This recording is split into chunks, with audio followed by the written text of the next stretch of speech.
politique à l'origine de la démocratie. Et comme cette guerre de l'Ukraine est une guerre qui, au-delà de rivalité territoriale, est une guerre qui touche les questions de démocratie, un choix de société entre la Russie, la Chine, la France, l'Amérique. Ce qui est en danger et qui est mis en cause, cette guerre cristallise cette question de démocratie. Et donc, c'est bien la valeur sur laquelle nous travaillons, les valeurs sur lesquelles nous travaillons qui sont en danger. Et donc, c'est pour ça qu'il s'implique une action. L'action, c'est de faire venir les 200 ou 300 Ukrainiens que nous avons venus dans l'Odomarois depuis 4 mois et que nous accompagnons doucement. L'action, c'est aussi cette académie d'été, quatrième fois que nous la menons, qui est effectivement de rassembler d'abord des étudiants, mais maintenant on y a réuni des adultes, entre guillemets, pour réfléchir sur des sujets profonds de notre société. Donc, je ne vais pas refaire l'introduction que j'ai faite hier, mais hier, nous avons eu, pour introduire le débat, notre ambassadeur des droits de l'homme, qui s'appelle Delphine Borion, et puis une grand reporter du Figaro, qui était Laure Mandeville, qui a passé 15 ans aux États-Unis, 5 ans en Russie, et couvre et analyse la question du populisme dans le monde. Et elle a publié un livre là, qui est ici, Les révoltés d'Occident, qui fait le point sur, sans être trop pessimiste, mais quand même le chaos qui se prépare. Nous savons que nous devons faire face à plein de crises. Je ne vous parle pas uniquement du Covid, de l'inflation, du climat, etc., avec des situations compliquées, des citoyens qui comprennent ou qui ne comprennent pas. Et donc, hier, nos introductrices ont fait un point sur l'état de cette situation. Et ce point a été relayé par des historiens qui ont fait le lien entre comment l'origine de la démocratie a pu naître à travers Montesquieu, Maurice, Jefferson, Madison, etc. Et quels étaient les débats profonds pour concevoir les équilibres des pouvoirs, la représentation, le rôle de la Constitution, et comment, il y a 300 ans, ils ont réglé des tensions. Et en même temps, de faire le point sur le fait que les problèmes qu'ils avaient à traiter étaient très proches de ceux que nous avons à traiter aujourd'hui. Il est important de se référer à l'histoire pour s'inspirer et faire en sorte que nous puissions nous mobiliser et trouver nous-mêmes nos propres réponses. Donc, hier, c'était un état des lieux, une vision historique. L'ambassadeur des droits de l'homme, dans son état des lieux, a dit que pour s'en sortir, bien entendu, il faut compter sur les politiques, mais il faut aussi compter sur la société civile. Elle met sa confiance et son espoir dans les citoyens, la société civile et l'ensemble des entreprises. C'est pour ça qu'aujourd'hui, nous attaquons ce deuxième temps de notre valse, si on peut dire, qui est d'essayer de voir avec des responsables d'entreprise ou avec des professeurs une vision académique sur les nouveaux principes de gestion d'entreprise qu'on appelle ESG, Environmental, Environnement, Social and Governance, pour voir comment ce secteur essentiel de la société, qui est créateur de valeur, peut lui-même analyser l'état de crise et le danger que nous percevons de nos démocraties et pour y apporter des réponses. Sachant que demain, troisième temps, ce sera au tour des politiques de partager avec nous leur vision de la situation et des pistes de solutions que nous emmènerons pour nos devoirs de vacances, puisqu'on est en juillet bientôt, et pour continuer à travailler et faire en sorte que la communauté de Saint-Omer, les étudiants de Georgetown, les 9 universités américaines qui sont représentées, les 8 universités françaises qui sont aussi représentées autour de la table, puissent continuer ce travail que nous faisons aujourd'hui collectif pour apporter des réponses, pour nous-mêmes être courageux, c'est-à-dire agir, et donner du courage à tous ceux qui sont autour de nous pour qu'eux aussi agissent. Râler sur place dans son petit coin, ce n'est pas ça qui fera avancer la démocratie. Donc, ce qui est important, c'est de partager le diagnostic, définir des actions et les mettre en œuvre. Donc, aujourd'hui, on a 3 intervenants. Yann Coët-Lalen, qui a écrit avec un de mes amis d'ailleurs, Antonio de Lecea, qui représentait la Commission européenne aux États-Unis. Ils ont écrit ensemble un livre extrêmement important, une grande synthèse sur des questions essentielles. On l'a bien vu dans nos dernières élections. C'est le capitalisme contre les inégalités. Donc, 2 thèmes fondamentaux. Quel est le rôle du capitalisme dans le système occidental? Et on voit bien que ce soit même en Chine ou dans d'autres pays, cette mécanique de la compétition fait son œuvre de création de valeur. Mais la question des inégalités est profonde, il faut l'analyser et voir comment le capitalisme peut s'adapter aux crises du moment. Donc, Yann a écrit cette thèse. Il était en même temps un acteur important de la sphère financière, travaillant à Citibank aux États-Unis. En même temps, il a créé un think tank qui s'appelle Praxis et qui nous aide à réfléchir sur tous ces sujets-là. Luc Volatier, lui, il a encore directement les mains dans le cambouis, si on peut dire, puisque il est le directeur général d'une grande entreprise de production de cosmétiques, Fareva. Et donc, de manière très concrète, il va nous partager comment, lui, à travers son entreprise, il est au fait des problèmes de la société et en quoi, en tant que dirigeant d'entreprise, il participe à trouver des solutions. Et enfin, avec Suzanne Baudevin, qui est professeure à l'American University of Paris, et qui a déjà participé plusieurs fois à nos séminaires, va nous partager la vision académique, si on peut dire, de la réalité qui se cache derrière la nouvelle vision de mettre en œuvre le capitalisme à travers l'ESG, en quoi cette dimension environnementale, sociale et gouvernance, comment c'est pas juste du baratin, comment ces nouveaux principes, c'est concret, puisque les étudiants des autres années doutaient d'une certaine manière à ce que nous, qui sommes encore décisionnaires, étions effectivement capables, qui étions suffisamment mobilisés à faire face à ces défis du climat que tout le monde connaît aujourd'hui quotidiennement. Donc, elle nous fera le point sur tous ces outils qui sont aujourd'hui en place. Donc voilà, merci donc aux panélistes.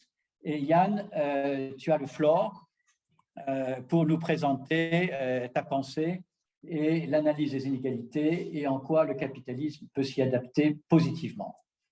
Merci.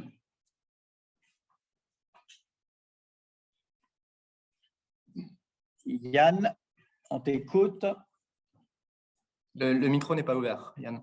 Le micro. Voilà, j'ai commencé à parler dans le vide, je m'en excuse. Merci beaucoup, Édouard, de cette introduction très riche. Vous m'entendez bien? Très bien. Bon, donc ce que je voudrais faire aujourd'hui, effectivement, c'est vous parler du lien entre les inégalités, la question des inégalités et essayer de le relier au thème de cette conférence, la démocratie en danger. Et je dois dire d'ailleurs que c'est en partie le risque populiste qui nous a incités à écrire ce livre.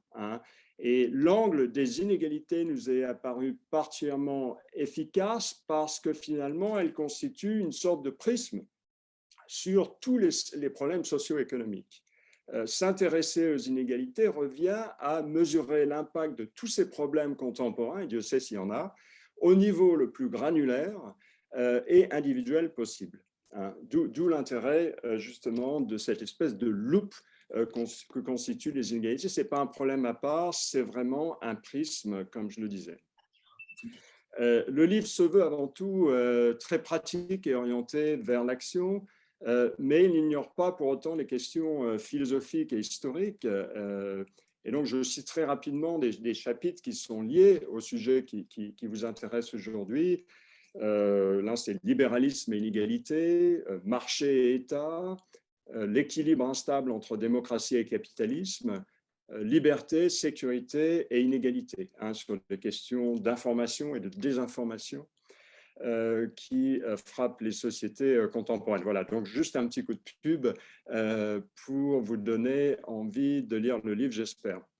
Mais ce que je voudrais faire aujourd'hui, dans 25 minutes, moins d'une demi-heure, c'est me consacrer aux questions les plus urgentes, les plus pratiques, et donc je vais rentrer dans le vif du sujet.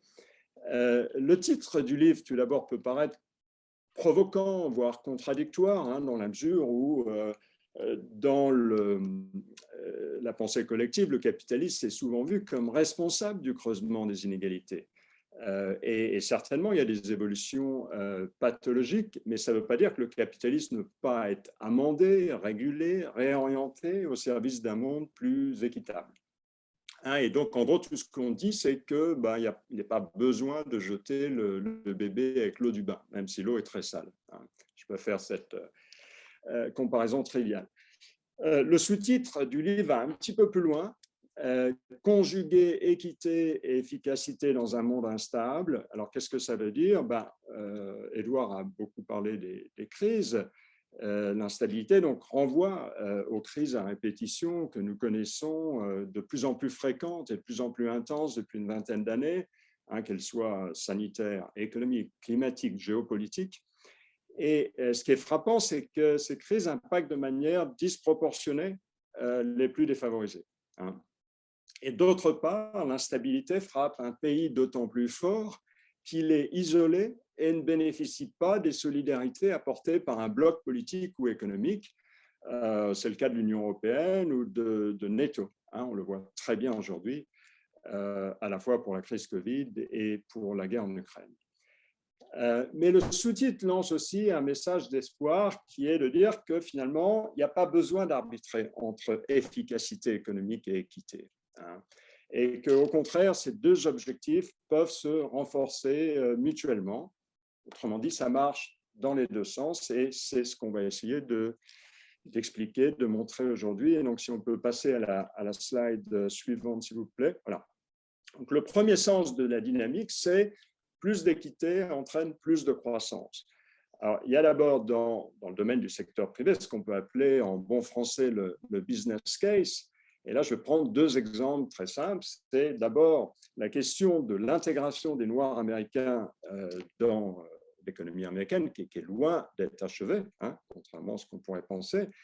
L'intégration, ça veut dire quoi? Ça se traduit en termes de salaire, d'éducation, d'accès au logement, d'accès à un investissement productif, donc les prêts que les banques peuvent vous faire. Si tout ça était mieux intégré, alors ce qu'on peut montrer, c'est que le PIB augmenterait de 1000 milliards de dollars par an. Ramené au PIB américain, ça fait 5% d'impact. Hein, c'est ce qui est colossal. Deuxième exemple pris dans l'industrie du cinéma, qui est quand même un peu plus petit, mais c'est quand même une industrie globale à 130 milliards de dollars. Hein, c'est pas rien, l'industrie du cinéma. Eh bien, ce qu'on a montré, c'est une étude de McKinsey, c'est que si l'industrie était plus diverse, elle pourrait générer 10 milliards de dollars supplémentaires par an et c'est de l'ordre de 7% de son chiffre d'affaires. Vous voyez, deux exemples, 5%, 7%. Donc, l'impact d'une plus grande diversité serait donc nettement bénéfique et je ne prends que deux exemples parmi bien d'autres. On va passer à la slide suivante. Dans le secteur public, les enjeux sont un petit peu différents et on a peu l'habitude de regarder les choses en termes de rendement. Et donc, il y a une myriade de possibilités. Il faut effectivement essayer de privilégier les politiques publiques qui ont le rendement le plus élevé. Alors, je vais prendre un exemple remarquable et puis un ou deux contre-exemples. Le premier exemple, qui est peut-être le plus beau du livre, finalement, c'est les travaux du prix Nobel américain James Heckman et sur le rendement des politiques d'aide à la petite enfance. Alors, quand on parle d'aide à la petite enfance, il faut bien s'expliquer, hein, on parle du niveau, en gros, maternel en France. Il ne s'agit pas de savoir économique. mais ce qu'on appelle dans la culture anglo-saxonne les soft skills, c'est-à-dire l'éveil de l'élève, la curiosité intellectuelle, le respect des autres, toutes ces qualités qui vont l'aider à avoir une vie sociale riche et efficace. Bien, ce que montre Ekman de manière quantitative avec des équipes de chercheurs très grandes, c'est que on peut obtenir des chiffres, des rendements à 2 chiffres en termes de revenus supplémentaires pendant toute la vie de l'enfant. Donc, ça arrive à quantifier des impacts qui sont près de 15%. Et en plus de ça, la qualité de vie de l'enfant est améliorée. Il va bénéficier d'une famille plus stable, moins de divorces, moins de drogue, etc., etc. Donc, ça, ce sont des études absolument remarquables qu'il faudrait pouvoir généraliser dans tous les pays et pas se contenter de répéter qu'il faut mettre le paquet sur l'éducation. Et plus généralement, ce qu'on appelle le capital humain mérite d'être développé. C'est l'éducation et la santé, le capital humain, parce que c'est un formidable outil d'équité et de prospérité, tant au niveau national qu'européen d'ailleurs. En Europe, l'investissement dans le capital humain peut être un levier de convergence européenne par l'apprentissage des langues, des échanges scientifiques, techniques, culturels, l'augmentation des moyens des fonds européens consacrés à la formation continue. Tout ça peut aider finalement à la convergence européenne et aussi à l'émergence d'un sentiment européen qui aide la construction européenne. Le premier contre-exemple, c'est la situation des sans-abri. L'aide qui leur est apportée, qui est par ailleurs indispensable dans une société moderne, solidaire, etc., est de l'ordre de la dépense, malheureusement. Ce n'est pas de l'investissement le plus souvent. Alors, je prendrai l'exemple de New York parce qu'il est particulièrement frappant. Vous avez 65 000 sans-abri à temps complet, si j'ose dire. En réalité, il y en a plus, mais qui viennent pour 3 mois, qui repartent, etc. Donc, 65 000 sans-abri, un tiers d'enfants là-dedans. Et à un coût annuel de $30 000 par an et par personne pour la ville de New York, vous faites le calcul, ça fait un coût de $2 milliards. Donc, vous pouvez songer au nombre d'infirmières, d'enseignants, de policiers, de pompiers qu'on pourrait embaucher avec un tel budget. Je passerai le deuxième contre-exemple dans l'intérêt du temps, mais enfin, vous voyez, l'idée ici, c'est que le pari, en tout cas, qu'on fait, c'est qu'on peut renforcer la confiance dans le processus démocratique en améliorant la productivité et l'efficacité de l'action publique. Je crois que ça, c'est un point très, très important. L'action publique et d'ailleurs l'action privée également. Parce que quand on parle de l'investissement des entreprises dans la diversité, peut-être que mes collègues en parleront davantage, ça joue dans la cohésion sociale. Donc, tout ça, ce sont des points très positifs. Alors, on va passer à la slide suivante. Je vais juste insister sur l'importance de l'expérimentation, ce que font souvent les entreprises, mais beaucoup moins les pouvoirs publics. Dès lors qu'on fait des réformes d'ampleur, il vaut mieux expérimenter, faire des retours en arrière, d'éventuelles corrections, parce que sinon, il est difficile de garantir les résultats à grande échelle. Donc, une expérimentation, ça veut dire quoi? Ça veut dire que ça peut d'abord être théorique, avec des simulations, avec du big data, beaucoup de statistiques, puisque vous savez, on a de plus en plus de données qui sont très largement utilisées par le secteur privé, mais beaucoup moins par les pouvoirs publics. Ensuite, on passe à une expérimentation pratique à périmètre réduit, d'abord sur des territoires ou des populations spécifiques, et puis ensuite on passe à quelque chose à plus grande échelle, en faisant attention aussi à éviter d'ajouter de nouvelles inégalités aux inégalités existantes. Et puis, alors, on va passer à la slide suivante. Il faut pouvoir mesurer ce qu'on souhaite corriger. C'est la moindre des choses. Sinon, on reste que dans les débats vagues et souvent avec des idées fausses.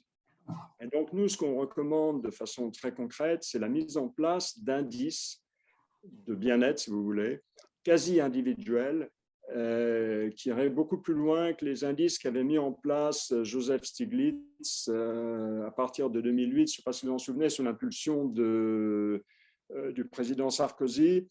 Et ces indices sont toujours produits par l'OCDE aujourd'hui. Hein, mais bon, on considère qu'il faut passer, ça date déjà de presque une quinzaine d'années, il faut passer à l'étape supplémentaire et d'avoir des indices beaucoup plus individuels qui renseignent la situation de chacun d'entre nous dans un cadre hautement multidimensionnel, qui inclurait non seulement les données auxquelles on peut penser immédiatement, comme les revenus et le patrimoine, mais aussi, on en parlait il y a une minute, le capital humain, hein, la qualité de l'éducation et de la santé qu'on reçoit, la qualité des infrastructures, bien sûr, les transports pour se rendre à son travail ou à ses différentes activités, les services publics, la qualité de l'environnement, la pollution, l'eau, le bruit, qui est souvent sous-estimé, hein, la sécurité dans son quartier, l'accès à la culture, etc. etc. Donc, toutes ces données méritent d'être collectées d'abord, analysées ensuite, en vue de renseigner les politiques publiques. Alors, on va passer maintenant à la deuxième partie de cette présentation, qui est l'autre partie de la dynamique. Est-ce que plus de croissance entraîne plus d'équité? C'est l'autre sens. Et là, la réponse est beaucoup moins nette. C'est oui, mais. Alors, dans les bonnes nouvelles, tout d'abord, il y a les résultats tout à fait remarquables des travaux de Philippe Aghion. Philippe nous a fait l'honneur de faire une postface du livre. Philippe Aghion a beaucoup travaillé, notamment sur le rôle de l'innovation, pas de la croissance en général, mais l'innovation qui est donc au-delà de ce qu'on appelle la frontière technologique et qui va apporter des innovations à l'industrie. Par nature, l'innovation crée des gagnants, puisque les chefs d'entreprise qui réussissent, bien sûr, vont être rémunérés à la juste valeur des risques qu'ils ont pris. Hein, et bien sûr, ce mouvement risque de renforcer le poids du top 1%. Mais ce qui est remarquable, et ce que montre Aghion, c'est que d'une part, l'innovation ne change pas la structure des inégalités dans la population restante, donc les 99% du reste de la population. Et deuxièmement, et c'est peut-être le plus important, cette innovation crée plus de mobilité dans la société. Or, vous savez que la mobilité en France est un vrai problème. On a besoin de 6 générations pour arriver au salaire médian quand on part du bas de l'échelle. Hein. Et un élément comparatif, c'est seulement 2 générations au Danemark. Hein. Ça, c'est une mesure très importante de la mobilité. Donc, tout ça, c'est bon à prendre. Hein, c'est dans la partie des bonnes nouvelles. Maintenant, malheureusement, il y a de nombreux points négatifs. Et en fait, cette croissance vertueuse et théorique prônée par Aghion est loin d'être compatible avec le pouvoir de marché excessif de grandes entreprises qui aujourd'hui profitent d'un cadre concurrentiel qui n'est plus adapté, hein, qui est souvent dénoncé. On va passer à la slide suivante, voilà, on y est. Et alors, ce que vous pouvez lire, hein, c'est des stats qui sont plutôt frappantes et accablantes, qui montrent à quel point il y a une concentration du taux de rendement du capital, hein, sur le top 10% des entreprises, par exemple, qui est beaucoup plus flagrant qu'il y a quelques décennies. C'est visible aussi dans les exportations, c'est visible de manière spectaculaire sur les brevets. Hein. Le top 1% des firmes brevetées contrôle 91% des brevets et jusqu'à 98% des brevets les plus utiles, c'est-à-dire ceux qui sont cités le plus régulièrement dans les publications de recherche. 1%, 98%, vous voyez la marge. Et puis ensuite, il y a aussi la question des marges. Donc, vous voyez, sur toutes ces mesures de performance, en gros, il y a une concentration extrême qui doit amener les pouvoirs publics à réfléchir à ce qu'on peut faire et notamment revoir au minimum la politique de concurrence. Hein, et ce qu'on réfléchit actuellement, c'est de passer d'une concurrence qui historiquement est basée sur les prix depuis une centaine d'années à une politique qui est basée sur la capacité à innover et qui favorise donc l'émergence de nouveaux entrants et de nouveaux marchés. Hein. Et nous, dans le livre, on n'a pas hésité à appeler ces rentes excessives de certaines entreprises, on n'a pas hésité à les qualifier comme un véritable impôt privé, levé par des institutions privées au détriment des consommateurs et des compétiteurs. Malheureusement, elles ne sont pas les seules à créer des distorsions de marché, et un grand sujet aujourd'hui, notamment dans le contexte du changement climatique, mais pas seulement, c'est le rôle des externalités. Les externalités, vous savez ce que c'est un phénomène qui impose des préjudices sans compensation sur les individus, sur les entreprises et sur la société dans son ensemble. Un exemple trivial, c'est le coût de fabrication des sacs en plastique aujourd'hui. Les sacs en plastique, on en abuse tous dès qu'on va faire quelques courses.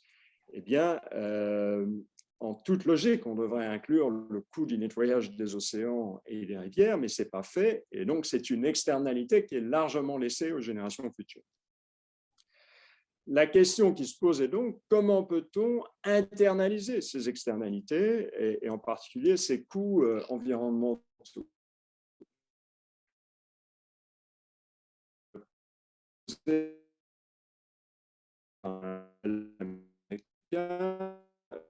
William Nordhaus de remplacer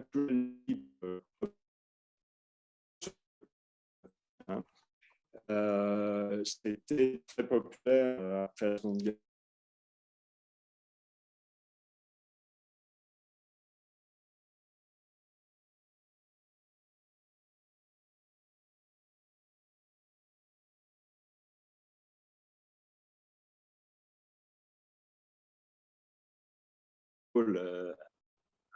Fin de la Seconde Guerre mondiale, se posait déjà la question de la qualité de l'information et de la fréquence que devaient avoir les médias pour nous inonder de trop d'informations. Voilà. Donc peut-être qu'on va passer à Luc pour avoir son point de vue par rapport à ton analyse, hein, et ensuite on prendra les questions et ensuite on passera avec Suzanne. Luc, voilà, comment voyez-vous cette situation de la tour de contrôle d'une grande entreprise française, multinationale, etc. Merci Edouard. Bon, merci beaucoup déjà de m'inviter à participer à ce forum. Je me sens très humble après la brillante présentation de Yann qui m'a déjà bien étiré le cerveau et ça fait du bien. J'ai préparé ma présentation en anglais, donc peut-être je vais la faire en anglais. Et puis, voilà. Donc, comme as you understood, my name is Luc. I'm currently the CEO of a company called Fareva. Now, Fareva is a contract manufacturer in France. For people who know that country, it's in Ardèche. That's a place where you like going on holidays. Now, what we do, we produce products, finished products for our clients under their own brand. That's probably the reason why you've never heard about us. We serve mainly two industries, the cosmetic industry and the pharma industry. So our clients are the likes of L'Oréal, P&G, Henkel, but also in the pharma side, Sanofi, Pfizer, Novartis. So we make finished product for them and they take care of the distribution, sales and marketing.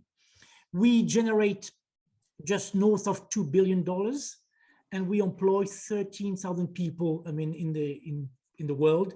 We have 40 different sites in 13 different countries.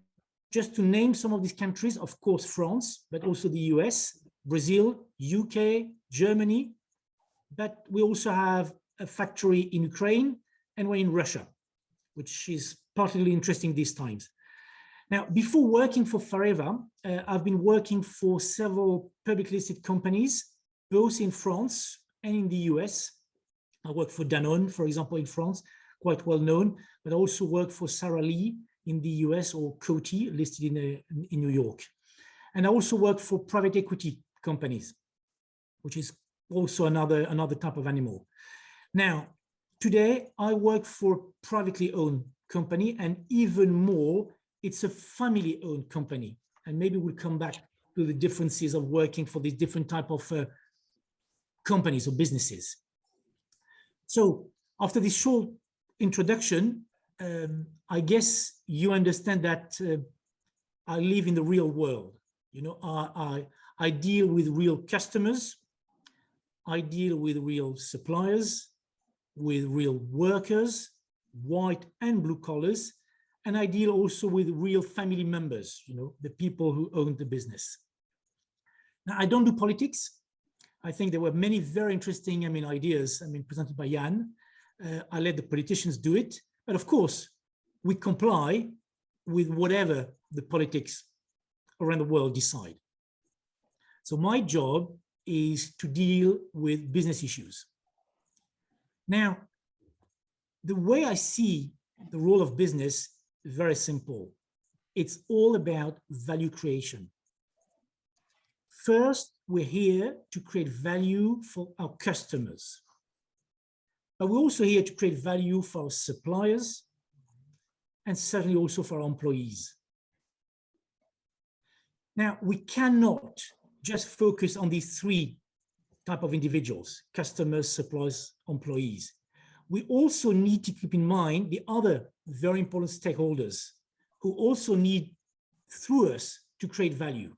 The banks we work with, the local communities in which we operate, the governments and the public bodies in all the different countries where we have operations, the NPOs and the NGOs present in our field, in our industries. So many other stakeholders. But there is another one, which is probably quite new, at least for the businesses. It's the planet. The planet in which we all live. We need to find a way to create value for the planet, or at least, as Jan mentioned, to deal with this problem of externality.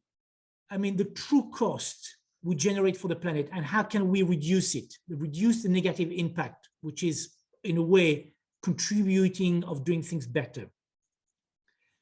Now, you've probably noticed that, yes, I've mentioned the typical stakeholders, but there's one that I've left out, which is the shareholder. Of course, this is an important stakeholder, but it is one out of many. Now, I'm using the word, stakeholder, shareholder, instead of investor. In fact, the word I even prefer is the owner, the person who owns the company. You know, when you own a house, you have a certain relationship to the house you own. So these people are the owners. Now, you can own part of a company through shares, so you're a shareholder, or you can own the full company when it's yours 100%. So in a nutshell, as a CEO, as a managing director, you call it the way you want, I see my role first and foremost as a big responsibility towards all these stakeholders. You know, it's a responsibility. You need to make sure that you take care of all these stakeholders. You need to define this common ground on which you can create value for the different, parties. You know, we need to make sure that the ecosystem in which we operate is basically flourishing, creating value in a very selfish way, only for yourself at the expense of the ecosystem in which you are. That's a very short-term gain. And we know very well, we've seen in certain industries, for example, where some parties have decided to be extremely greedy. And at the end of the day, it created their own end because they were the only one left in the ecosystem. So it's all about making sure that we, take all these stakeholders in mind. Now, very easy to say, you know, on an afternoon through a Zoom conference with smart people, but how do we do it? And the real challenge starts here. Talking about it is not difficult. Making it happen in the real life with real people, real customers, real suppliers, real stakeholders, that's a challenge. The challenge I see is twofold. One, is how do we balance the short term and the long term? Many things, make sense today, but tomorrow, this is not the right things to do. And how do we, balance these two, elements, this schizophrenic approach on the short and long term? And the second thing is, how do we balance between what we like doing, and let's be clear, we like making money, but what we have to do, and what we have to do is maybe making a bit less money by making sure that the ecosystem in which we are, is growing. Now, today, as I said, I'm working for a family business. And in a way, that's probably the best place where to work when you're in business. Because when you have two generations present at the board of the company you lead, your job is precisely to work in these very different dimensions. You have to work for what we call, the boomer, and I'm sure you know what I'm talking about, but you also need to work for these Gen Z representatives who have very different priorities, very different objectives. So, and not to mention that, they even have themselves, the boomers, have their Gen Z as a children, and the Gen Z have their own children now already. So the third generation is already alive and kicking. Now they can't really talk yet, but very soon, I know, they will come and they will also have their own view of the long term. And what was acceptable 41 years ago when the company was created from scratch, is different than today, and probably different than what will be acceptable in 40 years' time. Now, the family setting, in a way, this multi-generation, organization forces you to find the right balance. And I don't have the magic recipe, but when you lead a business in the real life, I'm a very strong believer on a few things. One, we need to think about us together, and it's not we and them. This is the old world. Okay? We are together in the same boat, and we cannot, accept that some people are basically benefiting from the system. Second, I don't think it is this or that. It is this and that.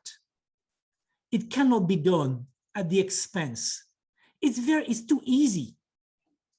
The world needs us to be very brave, very courageous. Say, yes, it's about,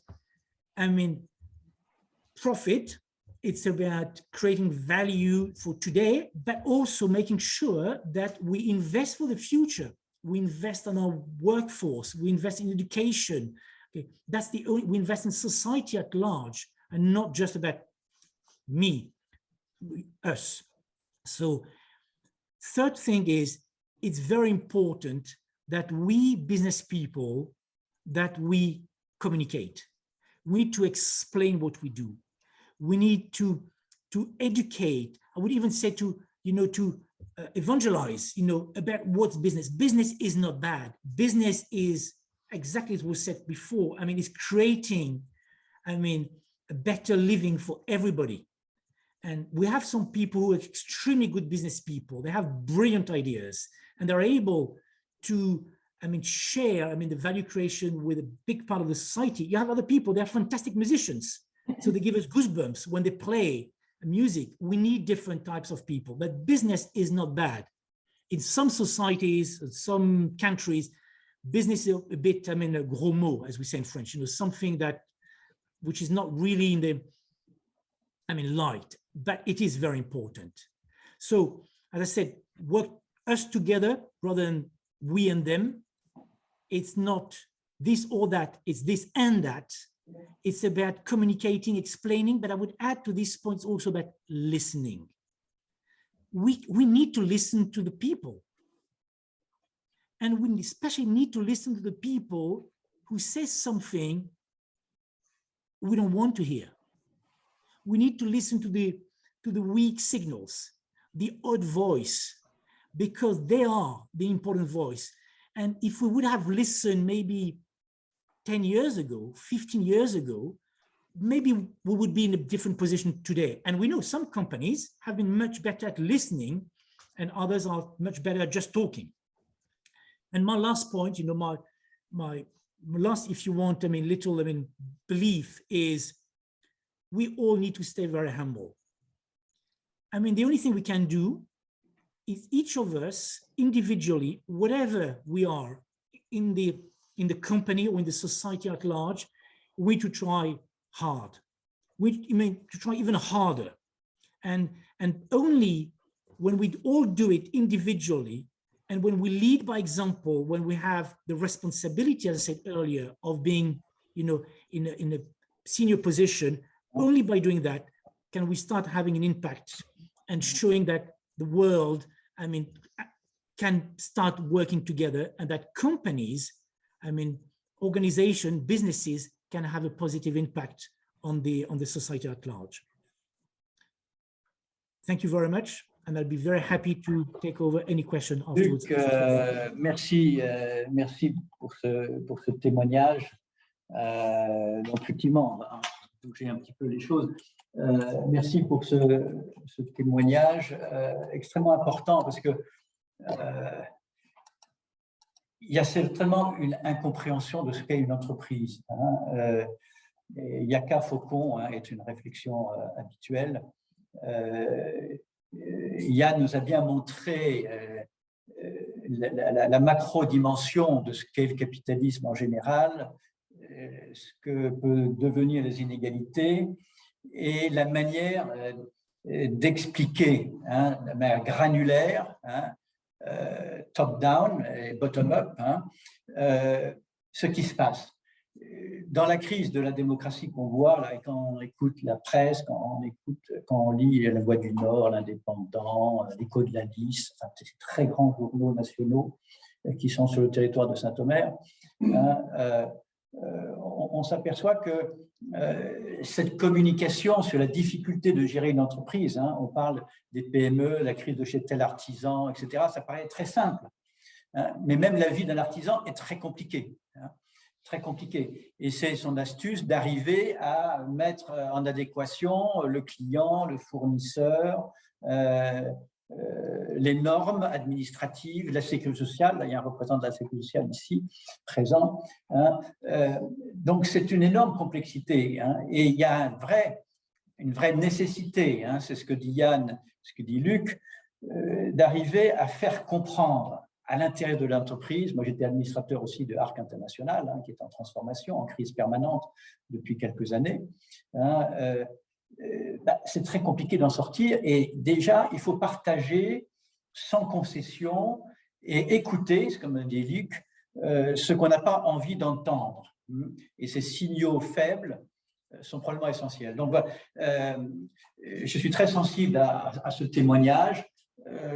Dans les précédentes sessions de notre académie d'été, souvent les étudiants de Georgetown ou les autres étudiants mettent un peu en doute les bonnes paroles de Luc, etc., ou de Yann, mettent en doute les bonnes paroles des décisionnaires. Et là, c'est un sujet. Comment lever le doute? Quel est le processus qui permet de rendre crédible que quand on a une stratégie d'impact, d'engagement, d'environnement, de ESG, que derrière ces mots, dans la réalité, on va faire quelque chose. Et là, il y a un gap. Il y a un gap des étudiants, il y a un gap d'un certain nombre de citoyens, il peut y avoir un gap des syndicats. Et c'est un devoir pour nous de rapprocher ces différentes parties prenantes, car sinon, c'est l'explosion du système. Bon, j'étais un peu long, mais il faudrait poser les questions à Yann.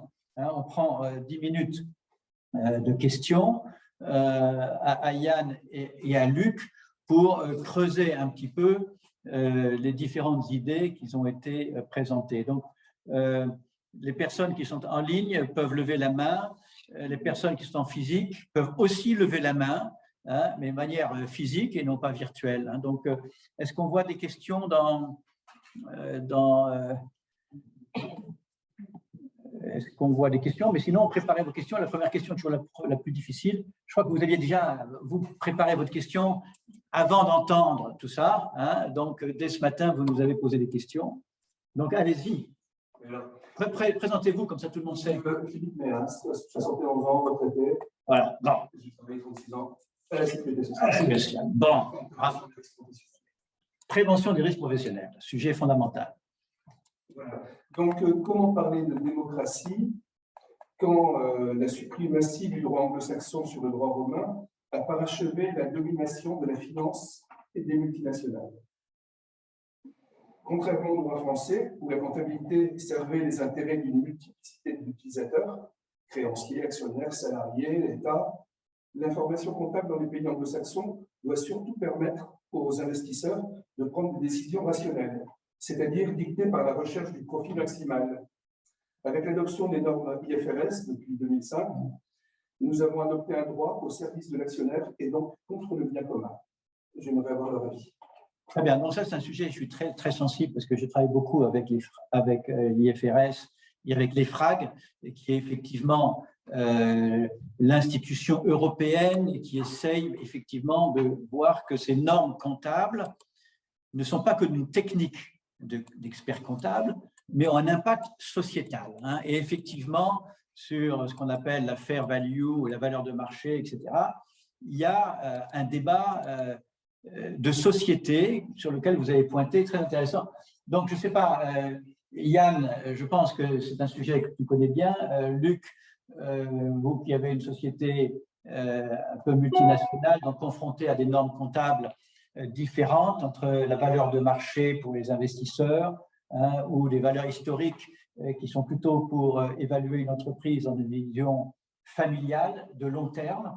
Michel Pébro s'est beaucoup battu en tant que banquier sur ce gap de philosophie hein, de la valeur entre les anglo-saxons et les Européens. Donc, ce serait intéressant, Yann et Luc, d'avoir votre point de vue sur cette question. Peut-être Luc d'abord, qui a peut-être plus de pratique de cette question. Alors, je vais être très court, Yann, merci. Pour moi, effectivement, les normes IFRS qui ont été proposées, voire imposées et acceptées par nos pays, nous poussent effectivement dans une direction. Il y a une autre force absolument colossale qui nous pousse dans une direction qui est différente, c'est le consommateur. Et on voit qu'on parle donc de tout ce qui est ESG. Aujourd'hui, quand vous travaillez pour les sociétés dont je vous parlais tout à l'heure, qui sont des entreprises qui cherchent à vendre à vous et à moi, à nos enfants, à nos petits-enfants, à des gens qui ont une sensibilité différente que celle qui était la nôtre ou celle de nos parents et grands-parents, on s'aperçoit aujourd'hui que les consommateurs votent tous les jours avec leur porte-monnaie. Et si on n'écoute pas ce qui se passe dans la tête de ces consommateurs, eh bien vous perdez des parts de marché et vous vous marginalisez. Donc oui, les normes comptables sont là, elles sont probablement en retard par rapport à ce que le consommateur et le monde veut. Regardez les cérémonies qui ont eu lieu, enfin les remises de diplômes dans toutes les grandes écoles françaises. Je n'ai pas vu ce qui s'est passé aux États-Unis, mais vous avez quand même une espèce de prise de conscience de l'élite des écoles françaises pour dire « OK, enough is enough ». On arrive à un point, il faut commencer à changer. Et effectivement, les normes comptables sont un peu en retard. Vous avez quelques très grands patrons d'entreprises françaises, dont vous voyez très bien à qui je fais allusion, qui ont essayé de secouer un peu le cocotier de l'intérieur. C'est compliqué. Ça se mettra en place, mais comme souvent, ça se mettra en place un petit peu après que déjà les consciences aient accepté. Et effectivement, aujourd'hui, les métriques, les KPI, IFRS, et quand vous êtes une société cotée en bourse, sont d'abord des KPI financiers. Bon, oui. Yann, quel est ton… Je suis tout à fait d'accord avec ce que vient de dire Luc en insistant sur le champ. Ah, on ne t'entend plus? Le micro est coupé, Yann. Ah, ça va là? Oui, c'est bon. Attendez, oui. Oui, non, je suis tout à fait d'accord avec l'analyse de Luc, surtout sur l'aspect changement du comportement des consommateurs qui induit ensuite ce qu'on appelle la stakeholder society, en remplacement finalement d'une approche purement rendement apporté aux shareholders. Je pense qu'il faut quand même apporter des bémols sur la question ESG. Et en fait, on l'a vu au déclenchement de la crise de Covid en avril 2020, les entreprises qui, quelques semaines auparavant, faisaient de super professions de foi sur, oui, les politiques de long terme, les obligations vis-à-vis des différentes parties prenantes de l'entreprise, malheureusement, on a dû avoir un réflexe de quasi-survie pour beaucoup d'entreprises et licencier à tour de bras. Et bon, heureusement, ça s'est amélioré très rapidement avec les aides des États. Mais je crois que les mauvais réflexes reviennent très vite. Et je crois qu'il faut affiner les mesures de critères ESG. C'est ce qu'est en train de faire la Commission européenne actuellement, parce qu'il y a beaucoup et n'importe quoi, et beaucoup d'entreprises qui surfent sur la vague de façon purement marketing et assez malhonnête intellectuellement. Donc, je crois qu'il faudra mettre de l'ordre dans tout ça, même si, évidemment, on regarde nos obligations de gouvernance, les obligations de changement climatique, ça va dans la bonne direction. Mais il faut affiner les mesures et faire en sorte qu'il y ait des vrais ratings ESG. Voilà. Effectivement, au niveau européen, on a été alerté par ce débat entre des normes internationales. Mais en fait, IFRS n'est pas appliqué en Amérique. Ils ont gardé le contrôle sur leurs normes. Et là, on a mis en place les FRAG avec mon ami Jean-Paul Gauzès, qui a redéfini la constitution de l'EFRAG comme conseiller de l'Europe sur le positionnement et les conséquences de l'évolution des normes comptables. Et l'exercice pratique qu'on va essayer de mener, c'est ce que disait Yann, ça va être sur les normes extra-comptables, extra-financières, qui justement vont mesurer l'ESG. Et là, c'est beaucoup plus compliqué, parce que ce n'est pas juste des chiffres de comptabilité, ça va être les chiffres sur les externalités, sur les impacts, sur les volontés des entreprises de mieux faire, comment on va quantifier. Et là, il y a eu tout un travail fait avec un de nos amis qui s'appelle Cambourg, et l'Europe est en train d'essayer de reprendre un certain leadership dans la définition des différents agrégats qui permettront de mesurer de manière à peu près standard dans les différentes entreprises ces différentes normes et de faire en sorte que ce qui s'est passé dans la compta ne se passe pas dans ce domaine extrêmement important qui sont les normes extra-financières qui vont piloter la réalité de tout ce dont on vient de parler, c'est-à-dire tout ce qui est qui concerne les stakeholders, c'est-à-dire les parties prenantes de la vie de l'entreprise. Autre question? Est-ce qu'il y a des questions en ligne? Non. Oui, Hervé? J'ai une petite question. Présente-toi, comme ça c'est bien. Bonjour, j'ai une petite question parce que forcément, entre la démocratie anglo-saxonne et la démocratie européenne, il y a des différences sur la façon dont on a été construit certains systèmes. Je parle par exemple des systèmes de pension de retraite aux États-Unis. Donc, c'est très important pour l'entreprise américaine des valeurs et la place de cette industrie. Maintenant, on voit actuellement avec la guerre en Ukraine et avec les économies actuelles, les choses changent très vite. En Europe, on est dans des systèmes de répartition avec la solidarité intergénérationnelle. Et finalement, dessus sont venus se graver ces outils de comptabilité pour aussi avoir des référentiels et des actes de comparaison. Mais dans la mesure où on mesure les différences, j'ai le sentiment que on arrivera toujours à s'entendre sur le but ultime et l'importance de toujours faire plus dans la formation, dans le social et de les faire progresser les niveaux.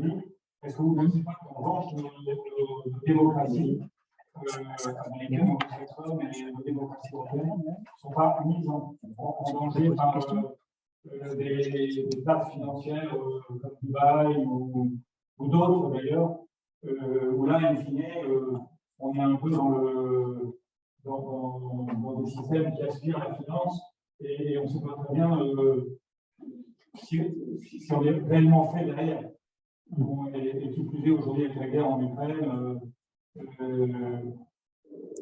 Et alors là-dessus, comment peut-on renforcer les contrôles? Et ce dont on parle aujourd'hui, notamment par exemple au dernier G7, avec l'interdiction du commerce sur l'or russe, plafonner le prix du pétrole.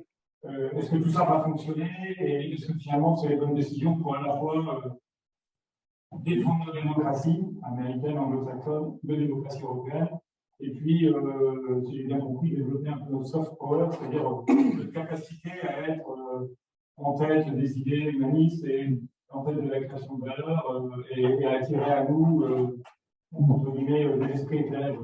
Oui, merci Hervé. Une vaste question. C'est un grand écart entre les environnements macro et ce que nous disait Luc, qui est le micro, hein, c'est-à-dire comment je vais gérer tous les jours mon entreprise. Alors c'est vrai que, et on a les normes qui s'ajoutent, on a parlé de la comptabilité, de l'extra-comptable.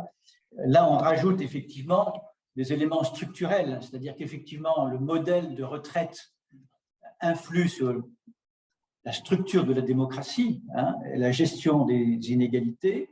On a des approches différentes qui peuvent évidemment avoir une conséquence sur la valorisation des entreprises et les normes.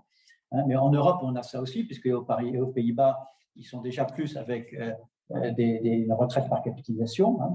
Donc, effectivement, on a nos principes humanistes, on a la réalité du client, on a des cultures structurelles différentes dans un monde qui essaie de converger et qui, maintenant avec la guerre, diverge. Donc, je comprends cette question. Donc, Luc ou Yann, est-ce que vous avez des courtes Édouard, est-ce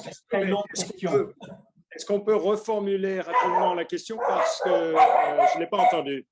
Ah oui, non, la question, c'était effectivement de dire comment, dans cet univers de normes, on a des démocraties qui peuvent être impactées par des éléments structurels comme les pensions de retraite américaines qui sont complètement différents de ce qui se passe chez nous et qui influent sur le mode de comptabilité générale et l'IFRS, comment les secousses des guerres influent sur tout cela, comment on rajoute là-dedans nos principes d'humanisme et qu'on est dans un monde global. Donc voilà la question, si je peux la résumer rapidement.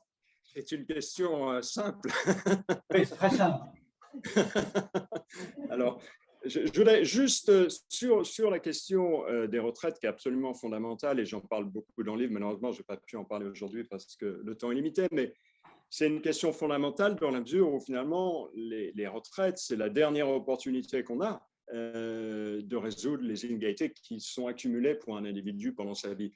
Et à cet égard, moi, ce que je répète au gouvernement, c'est qu'il faut pas se rater, et notamment la question de la pénibilité qu'on doit traiter aussi bien qu'un assureur peut le faire. Hein. Un assureur base son business sur des tables de mortalité et on pourrait utiliser le même genre de calcul au niveau socio-professionnel pour augmenter le… Il y avait cette phrase malencontreuse du gouvernement et d'Emmanuel Macron en particulier qui était de dire « 1 euro cotisé doit rapporter la même chose ». Exactement pas. Et puisque l'ouvrier va en moyenne recevoir sa pension pendant moins longtemps qu'un PDG, excuse-moi Luc, cette pension doit être revalorisée proportionnellement, par exemple, au dernier salaire. Hein, donc, il ne faut pas se louper. Et comme tu le disais, la grande question, ça va être l'introduction des retraites par capitalisation. Et tu donnes l'excellent exemple des Pays-Bas. Il y a aussi la Suède et d'autres, et l'Italie. Mais c'est une question fondamentale parce que le rendement des systèmes de retraite par répartition, comme on en a en France, est très faible. C'est en partie pour ça que les gens ne sont pas contents, parce qu'ils voient bien que par rapport à leur dernier baisse de plus en plus, et toutes les projections du corps, par exemple, montrent que cette proportion d'ici les années, d'ici 50-60 ans, on va arriver à 30-40% du dernier salaire. Donc, ce n'est pas acceptable pour personne. Et donc, il faut absolument un volet de capitalisation qui dominera pas l'ensemble du système, mais qui peut être 10%, simplement il va rapporter tellement qu'au bout de 10 ans, 20 ans, ce sera une part tout à fait non négligeable de votre retraite. Et encore une fois, les Pays-Bas ont un excellent système. Ça nous permettra aussi de mieux financer les entreprises européennes, hein, avec des vrais fonds de pension européens. C'est les fonds de pension américains qui font la loi aujourd'hui sur les marchés. Eh bien, créons de vrais fonds pan-européens qui puissent investir sur l'ensemble de la communauté européenne, financer les entreprises, en même temps améliorer le sentiment de construction européenne. Enfin, il n'y a que du positif. Voilà. Merci. Luc, un commentaire sur ce... Non. Okay. Mary Mini, tu as peut-être des questions, là, vue de ancienne consultante stratégique qui a consulté toutes les grandes entreprises dans leur grande stratégie. Comment toi tu vois les questions qu'on vient d'aborder? Ah,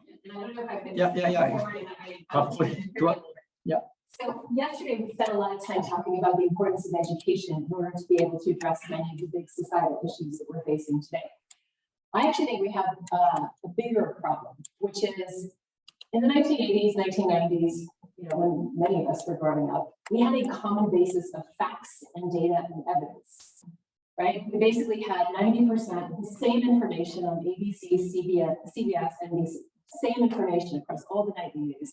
Most of the newspapers, by and large, reported the same data, right? So we could actually have an informed, intelligent conversation on the basis of the same set of facts, the same set of data. And then what happened is we had the introduction of Fox and CNN, and then we had social media, and then we had retweets, and then we had likes on Facebook. And what that did was it polarized the entire country, right? And I would argue the same has happened in many other developed countries. And people increasingly ended up living in their own self-constructed echo chamber, in which they only consumed media and news that agreed with their political or social or religious or other beliefs. And so where we are now, we don't even have a common set of facts, a common set of data, a common set of evidence on which we can have an informed conversation and debate. And so to me, that's one of the biggest issues, because I don't see a solution to that problem, right? Because I don't see social media going away. I don't see any effective regulation that's happening. And I see increasingly more and more people living in their self-constructed echo chambers. Merci, Mary. Mais là, c'est un point important du livre de Yann, et c'est le chapitre que je pointais tout à l'heure, c'était démocratie et vérité. Hein. C'est-à-dire comment on peut baser une démocratie en essayant d'échanger sur, je ne parle pas des valeurs dans le sens des valeurs humanistes, mais des valeurs dans l'objectivité des facts, des faits communs qu'on puisse partager pour laisser le débat d'idées sur des idées, mais en partant d'un substrat. Je prends juste l'exemple des Pays-Bas. Aux Pays-Bas, quand il y a des élections, ils ont mis en place une structure indépendante qui évalue les programmes des candidats. Aujourd'hui, nous, en France, les candidats, ils évaluent leurs chiffres, mais personne. Là, en Hollande, ils ont mis une structure, comme un INSEE chez nous, hein, qui évalue comme ça. Au moins, on a une certaine vision commune de ce que les gens annoncent. Et après, on peut débattre. On est d'accord, pas d'accord, mais sur des éléments quantiques. Donc, dans ce monde, parce qu'un des débats et la fragilité de la démocratie, c'est l'ère des fake news. C'est-à-dire qu'aujourd'hui, on a des fake news. Quand on regarde le Brexit, hein, il y a eu le Brexit qui a été vendu aux citoyens anglais sur des éléments totalement faux, bon, du mensonge organisé. C'est quand même un problème. Bon. Et donc, effectivement, comment peut-on faire pour donner de la crédibilité d'abord à l'intérieur de l'entreprise, lorsqu'on va parler de chiffres et qu'on va débattre au sein du conseil d'administration ou enfin des syndicats ou avec les ouvriers, que les chiffres qu'on donne sont des vrais chiffres, hein, mais comment au niveau des États, on va pouvoir communiquer sur des vrais. Alors, Yann essaie de promouvoir une société très data-centric, c'est-à-dire qu'on va réutiliser cette richesse de données et des nouvelles technologies qui permettent de faire parler ces données de manière intelligente, hein, intelligence artificielle et autres. Je pense que la technologie peut être éventuellement une source de moyens qui permettent d'objectiver, de crédibiliser la masse de données en face des fake news et des social media qui inventent n'importe quoi. Donc, Yann, est-ce que tu as une idée? Enfin, je sais que tu as travaillé là-dessus. Oui. Alors, 2-3 idées générales et je passe vite à un exemple très concret pour fixer les idées. Effectivement, alors, devant un problème qui est complexe et qui est mondial, les solutions ne sont pas uniques. Et donc, il faut à la fois un meilleur contrôle des GAFA, mais comme vous savez, il y a plusieurs lois qui sont en examen dans la communauté européenne pour mieux contrôler les fake news, y compris les deepfakes, qui sont vraiment l'ultime manipulation d'images, de vidéos, etc., qui font parler un personnage public. C'est vraiment un domaine inquiétant. Donc, il faut mieux contrôler les GAFAM et d'une certaine manière renverser la charge de la preuve et les obliger à faire la police eux-mêmes. Mais il y a aussi un rôle plus important des États, et tu faisais allusion, Édouard, dans l'explication de leurs propres données, parce que sinon, on tombe dans les fantasmes publics. Alors, il y a un exemple que j'avais mis de côté dans l'intérêt du temps tout à l'heure. Du coup, je vais le reprendre. C'est l'exemple de Frontex, l'agence de garde-frontières. Vous connaissez tous les délires des partis extrêmes sur l'invasion des étrangers, etc., et les frontières passoires, j'en passe et des meilleurs. Et c'est sur ce terreau de non-dit que prospèrent beaucoup de partis extrêmes, à l'extrême gauche comme à l'extrême droite d'ailleurs. Or, le problème, c'est que finalement, on ne communique pas assez au niveau de Frontex et des gouvernements européens. Par exemple, Frontex a une stat qui n'est pas publique et qui dit que 20% des entrants dans l'Union européenne ne fait pas l'objet d'une vérification suffisante en termes d'antécédents judiciaires. Bon, c'est un chiffre qui est inquiétant, mais qu'il faut relativiser. Et si les gouvernements pouvaient dire, bon, voilà la situation aujourd'hui, mais on a des objectifs d'amélioration d'ici 1 an, 2 ans, 5 ans, etc., et on va communiquer sur l'amélioration de la situation, eh bien, là, vous coupez le carburant des partis extrêmes. C'est un exemple de meilleure communication des gouvernements. Voilà. Merci. Luc, est-ce que tu avais un commentaire? Bien, bah, écoutez, on va peut-être passer sur une vision plus académique, professorale, qui va probablement nous rassurer, puisqu'on sait bien que les professeurs sont là pour nous rassurer et nous former. Donc, Suzanne va nous parler de comment avance la mise en œuvre et la crédibilité justement de la mise en œuvre des principes ESG. Alors, on parle beaucoup des principes ESG, mais la loi Pacte en France, avec Bruno Le Maire, a été extrêmement importante aussi, puisqu'elle a changé notre code civil. Elle a changé le code civil qui définissait ce que c'était qu'une entreprise. Et dans le code civil ancien, l'entreprise était uniquement faite pour leurs actionnaires. C'était sa mission. Elle devait effectivement satisfaire ses actionnaires. Et donc, on a changé le code civil en disant non, la société a comme mission de s'intéresser à l'ensemble des parties prenantes. Donc, ça, c'est une réforme assez fondamentale, philosophique, en lien avec ces principes mondiaux qu'on appelle les ESG. Donc, Suzanne, merci de nous rendre crédibles et compréhensibles ce qui se passe dans le monde sur la mise en œuvre des ESG principles. Suzanne, vous avez la parole. Okay, thank you, Edouard. And I see that my slides are already up, so I think we'll just go with that. My course actually is allowing students to discover the different vehicles that we have available to bring actually the world to a more sustainable solution. So what I've done for the students is to give you just a brief overview of some of these tools, because not everyone has studied this subject matter, and then discuss a bit about what are some of the benefits, some of the things that we have to actually improve to attain some of our major goals, such as the SDGs. So I'll just move through the first part relatively quickly. If anyone has a question, please stop me if you're not sure about some of these sectors. So I did a quick overview here. This isn't non-exhaustible, but some of the sectors that we cover within the course are creating these sustainable portfolios, okay, mainly with public companies, publicly listed companies, and I'll give you a few examples of that. We also hit on impact investing, which is pushing more and more towards this measurement of the actions, and many of the speakers have already talked about these externalities, which I'll also touch on and give a concrete example.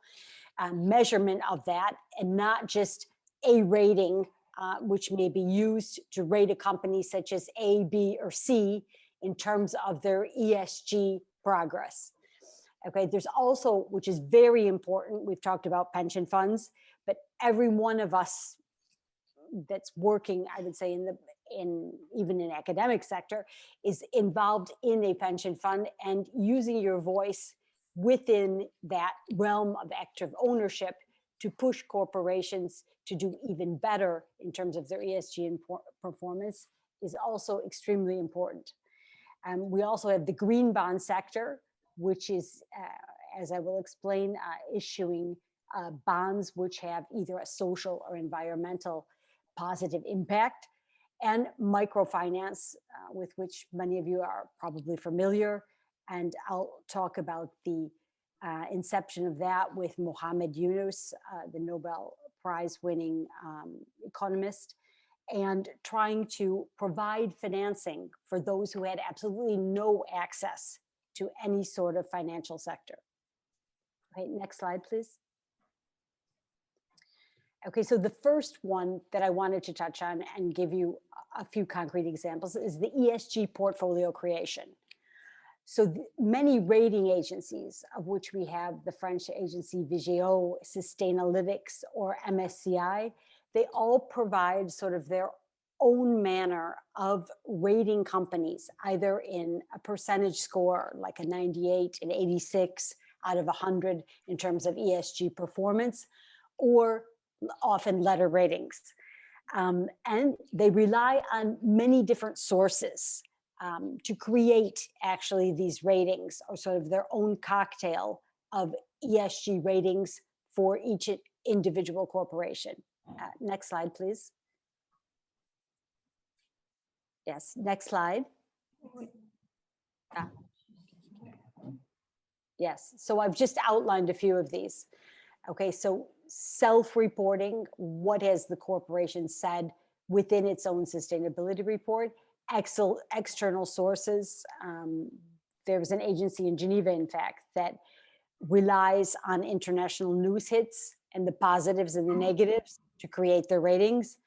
Some companies, such as RobicoSAM, they send specific questionnaires to the corporations. Others, like Vigeo, tend to visit the corporations, not all in the same year, but to then personalize that perception of the company and tweak, if you want, their ESG ratings. Okay, so there's many different ways, many different sorts of data.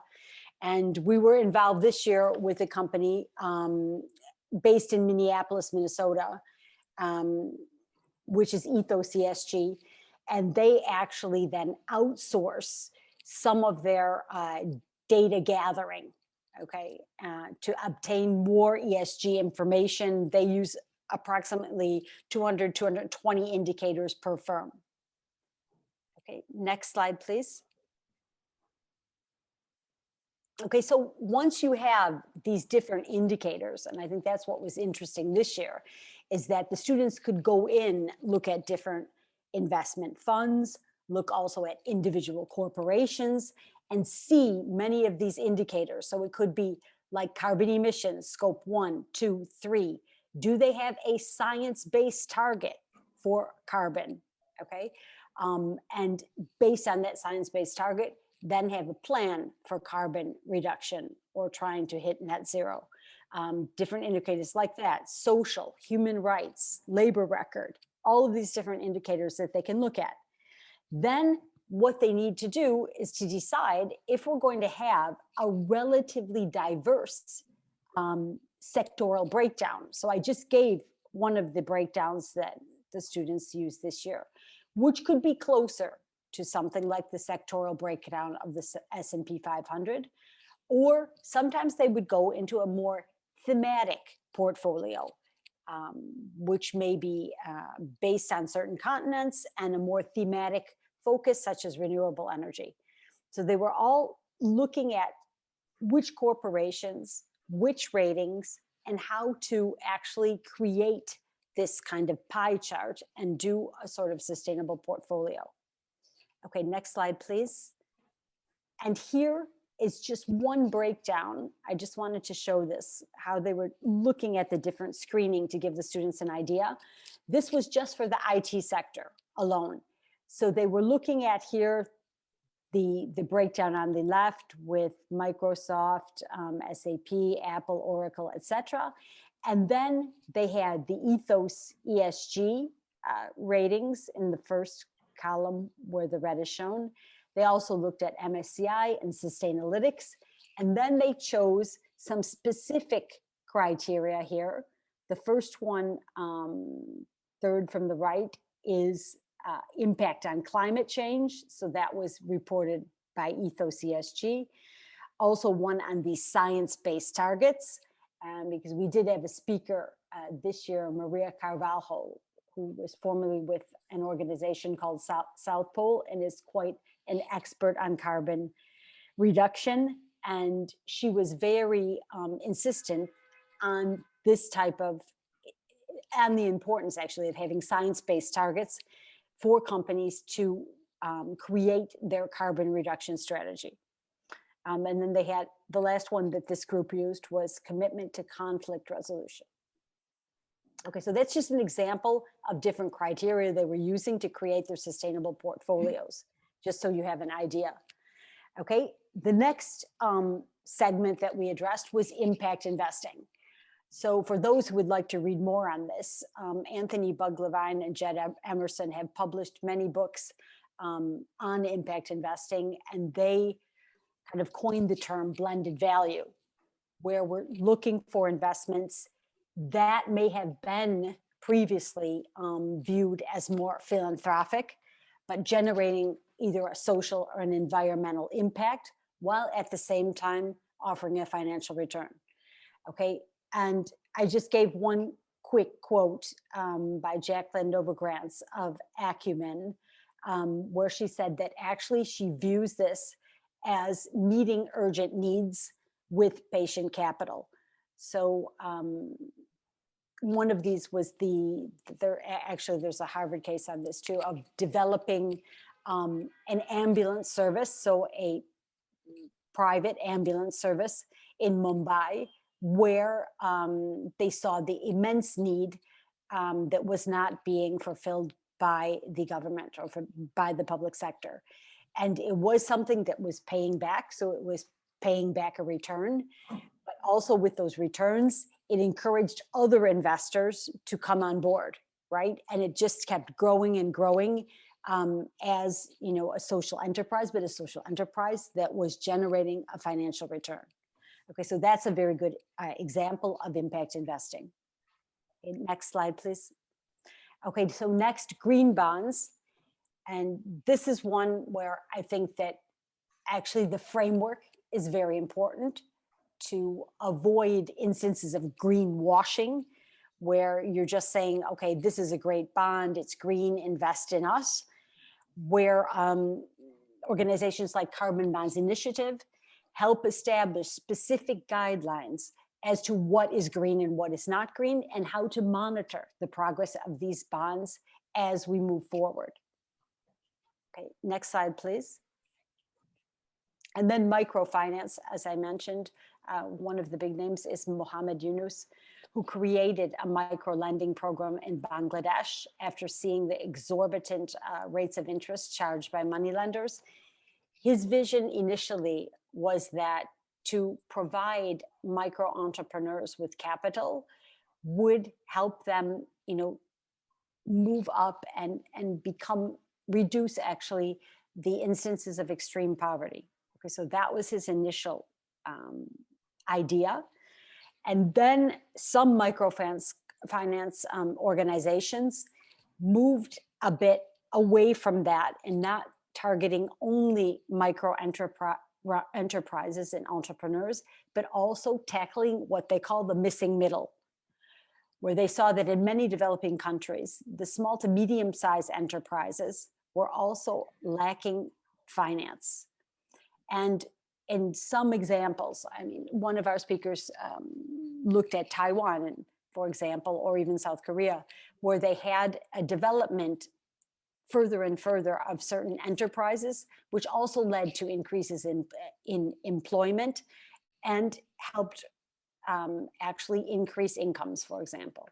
Okay, so some of the microfinance organizations are not only tackling what we would say the micro enterprises, but they're also trying to finance this missing middle.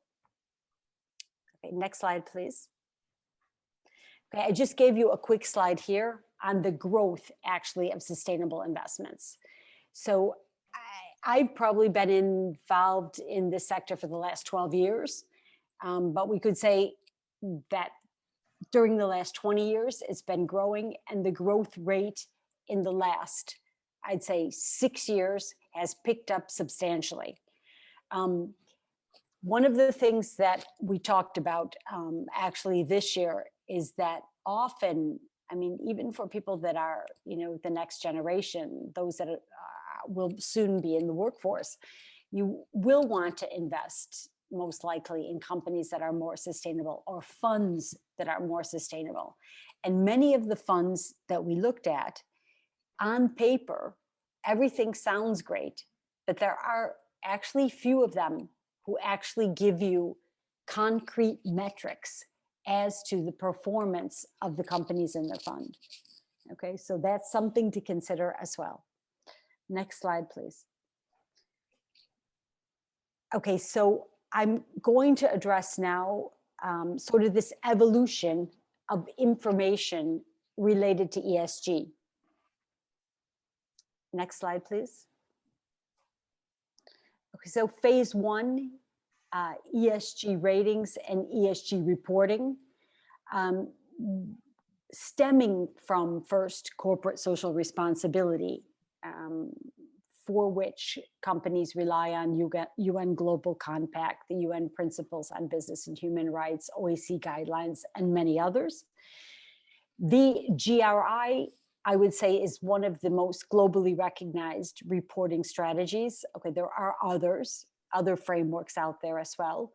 But what it's trying to do is define those materially important characteristics for certain industries. Okay, so if you're a food industry versus the automobile industry, different factors will be more or less material, making them more and more important in terms of the firm itself and all of the stakeholders. Okay, so reporting according to certain factors for certain industries was what GRI was initially seeking to do. And they've improved their standards over time and the frameworks that they're using. Moving beyond that then, we have the rating agencies. So as I mentioned before, Vigeo, Ethos ESG that we used, that rate firms according to their ESG performance. So those are kind of the two sources that have been around for the last few decades. And then from there, we've gone a bit farther. Okay, so next slide, please. Okay, so these are some quick trends on GRI report, where we see that it's growing in smaller and larger companies. Okay, N100 and G250. So GRI reporting overall has been increasing globally. Next slide, please. And these are some stats on the different continents. Okay, so the Americas, Europe, Mideast, and Asia Pacific. Mideast Africa, sorry, and Asia Pacific. So we still have progress to go in terms of reporting. And now the EU does have a taxonomy also within Europe to push reporting forward. Next slide, please.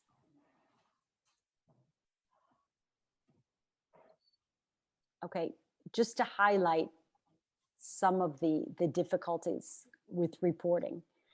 Okay, GRI reporting is not obligatory on a global basis, and it is still in many areas voluntary. Also, firms within one industry may report on issues in a quite different way. So even I've looked in the past at like carbon emissions, and one firm within the same industry, one firm may report for the last 3 years, the other firm may report for the last 12 years, and it's hard for the average investor to really compare them and say which one is better because the statistics provided are not always the same. Okay, so that's something that's often a little bit difficult, is comparing even for the same category, if it's carbon emissions or even labor issues or other, is the reporting under GRI, excuse me. Next slide, please. Okay, so as I mentioned, and we saw on the previous example of the students' work, the ESG ratings can be listed as a number score or a letter rating, but now we're moving to the discussion of having actually overall impact measurement. Okay, so it would be, for example, in tons of carbon reduced from your production method, etc. So another one, just to give a concrete example, is the IMM index used by the impact investment firm RISE, where they do not engage in a project that does not yield at least $2.50 in social or environmental benefits, which they calculate for every dollar invested. Okay, so they're setting a threshold in terms of dollar investment and actual impact return. Next slide, please. Okay, and I've just given a link here for Sir Ronald Cohen, who has actually worked extensively on the impact management platform, first impact management project, now impact management platform, which is attempting to create an overall structure or an umbrella structure for measuring impact. Next slide, please. Okay, so despite all these types of measurement that we have established to date, we see still that we have immense areas to tackle. Very often this spring, within the many seminars that I've attended or webinars, that the mention of biodiversity of the oceans has come up. Okay, there is actually this fall an ocean summit in Halifax, Canada, which is planned to discuss in further detail many of these issues. And as we discussed with Edouard some 10 days ago, that 95% of our economy is still brown. And when you're in the sustainable finance sector, you're focusing on the green part, but actually many of our processes and production methods are still in the brown area. And we're thinking about, how we should come to tackle all of this. Okay, next slide, please. Okay, so here is another slide that shows, despite the fact that we've had sustainable finance for the last 20 years, carbon emissions are continuing to grow. Next slide, please. Okay, this was a comment by another speaker we had who was working with the UN in Geneva on the SDGs and coordination with the financial sector. And after some 1.5 years of working on this project, he told us that he really believes that those economists and also other actors that have been working on the SDGs, and many countries like Costa Rica have really honed in on those SDGs which are most important for the country, that they are absolutely not speaking the same language as most of the financiers that are channeling the funds into impact investment or ESG portfolios. Okay, so this is very important, and I think it goes back to what the other speakers have been talking about regarding listening to each other and communicating. But the channeling of finance is very, very key. And one of the speakers, actually for Saint-Omer, I think it was 2 years ago, was Bertrand Badré, who published a book, Can Finance Save the World? And, channeling this finance is of the utmost importance. And if we're not communicating and we're not using the indicators properly, we're not measuring the impact, we're not measuring these externalities and coming together to find solutions, I don't believe that we will get there. So everything around impact related to the externalities, and I think I give an example in the next slide, if you want to flip it. The next one again, please. This was an example of externalities that I came across this semester, was the renewal of a lake in Africa, where the speaker said that the renewal of the lake would obviously generate a larger fishing potential, livelihoods for the local people, increase in suitable housing, increase in actually village activity, schools for the children, and potentially a creation of a sustainable community along this African lake. However, then there's also the side of the negative externalities that we have to look at regarding, for example, sewage treatment and other issues that are going to arise. So it's a constantly, I think, evolving scenario where in any project, we have to be continually communicating, continually evaluating these positive, these negative externalities to find the best solution. Okay. Next slide, please.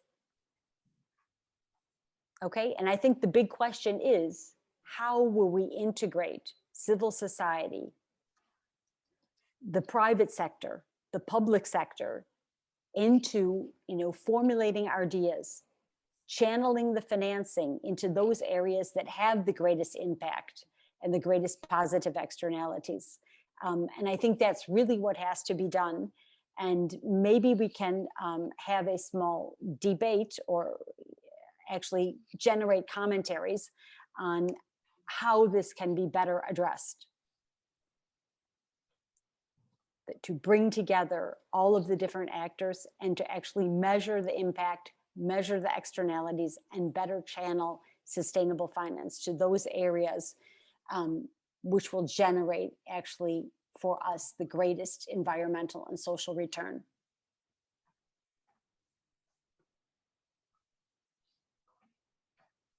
Okay.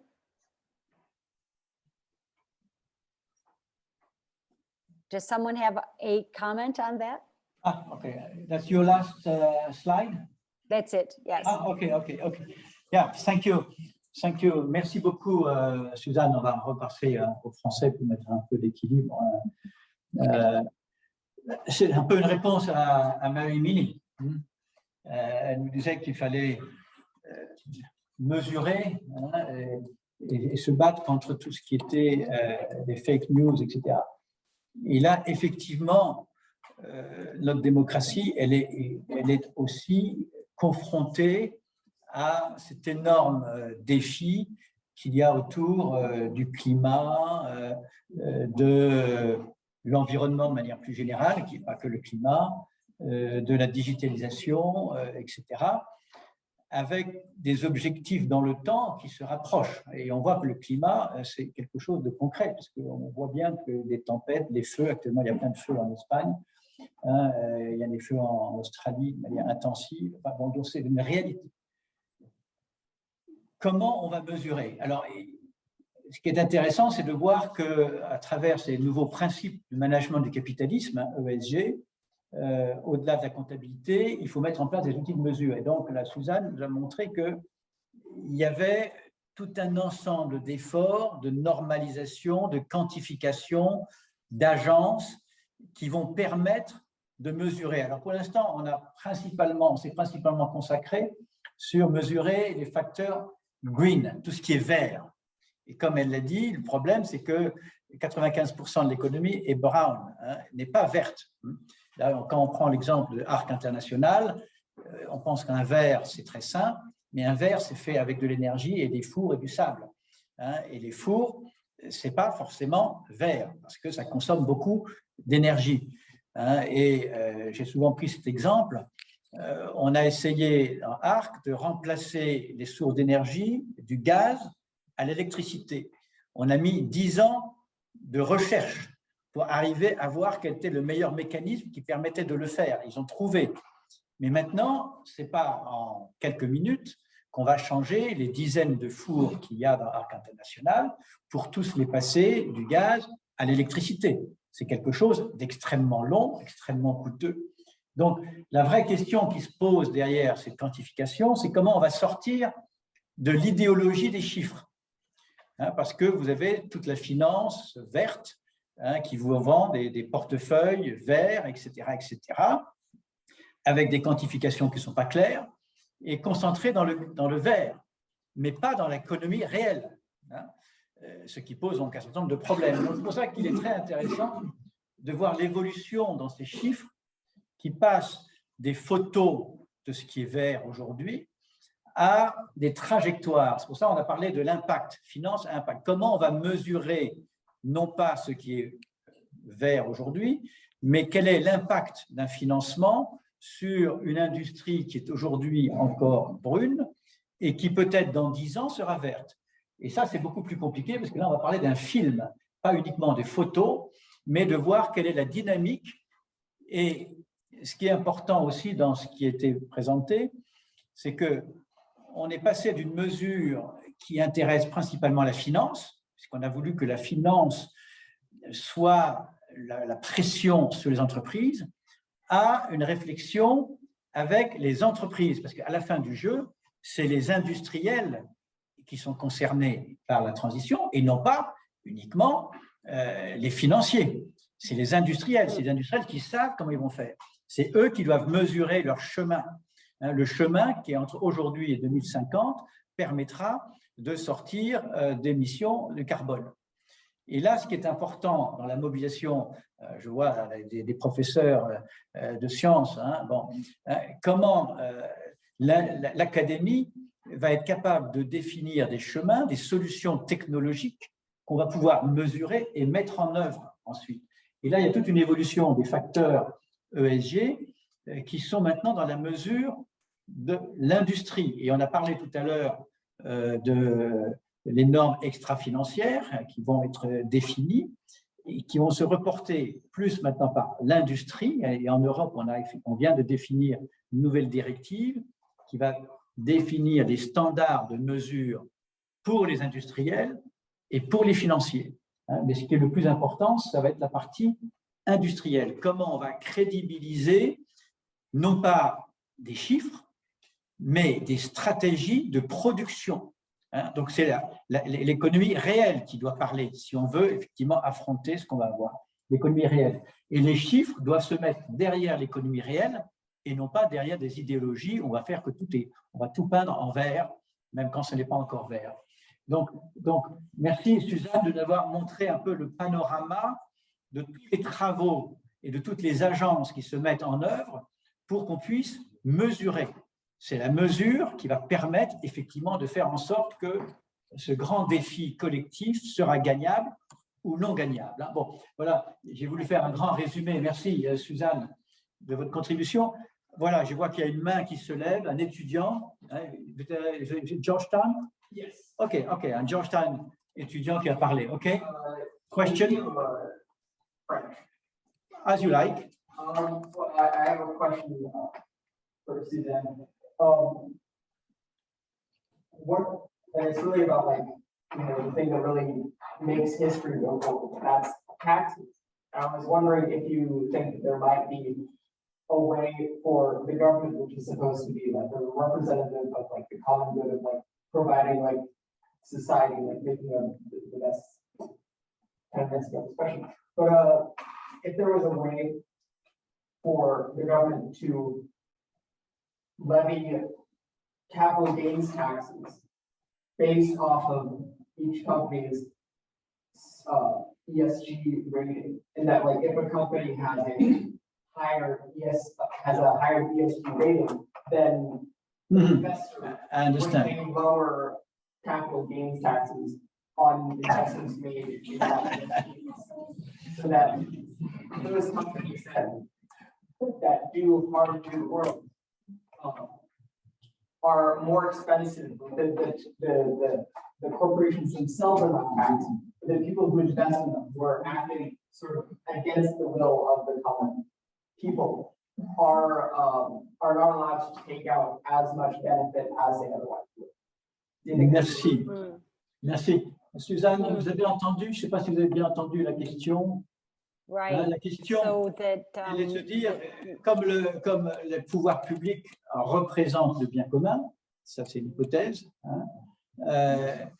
comment dans le monitoring de la mise en œuvre des résultats ESG, on pourrait le piloter par des taxes, et ce seraient des taxes sur les plus-values, les capital gains, pour les investisseurs. Bon, donc voilà une vision.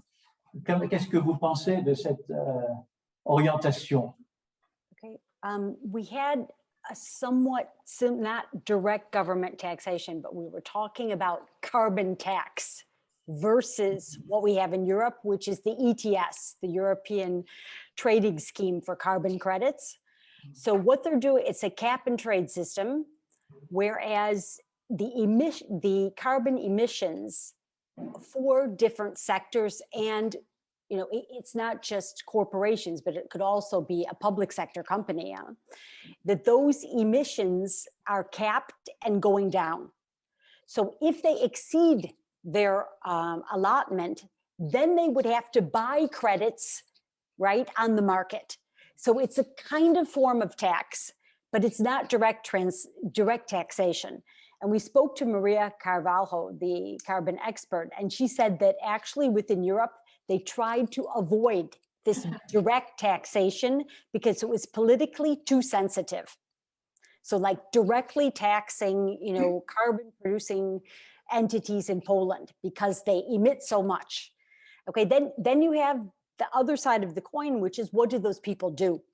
And I wanted to bring that up as well, mainly because I've lived in Sweden, and they are, I think, quite good, for example, at thinking that they may, have a second career, that lifelong learning is a good thing. And as we have all these transformations in production techniques, in reduction of carbon, and okay, maybe it's now also reduction also in the gas pipeline coming to Europe, many different transformations, we have to be very agile as a workforce. And also, I think, have that sort of mindset that we must transform and that we must be lifelong learners. The taxation part of taxing a company, I don't know. I guess I'm a bit, comment on dit, je suis un peu partagée. Maybe that the government would maybe set limits for different types of production, right? Those especially that are very carbon emission intensive. We may see more of that. Oui. Donc, je pense que taxer sur les facteurs ESG et les porter sur les investisseurs au moment où ils vont vendre ou acheter une entreprise, il y a beaucoup de pertes en ligne. D'abord parce que le calcul ESG n'est pas un calcul scientifiquement exact. Donc c'est très compliqué. Peut-être que dans 10 ans, on arrivera à faire des mesures exactes des facteurs ESG, mais aujourd'hui, on n'est pas capable de collecter des entreprises les paramètres suffisants. En Europe, on a travaillé sur une taxonomie, c'est-à-dire une espèce de norme à partir desquelles on va essayer de trouver des outils de mesure.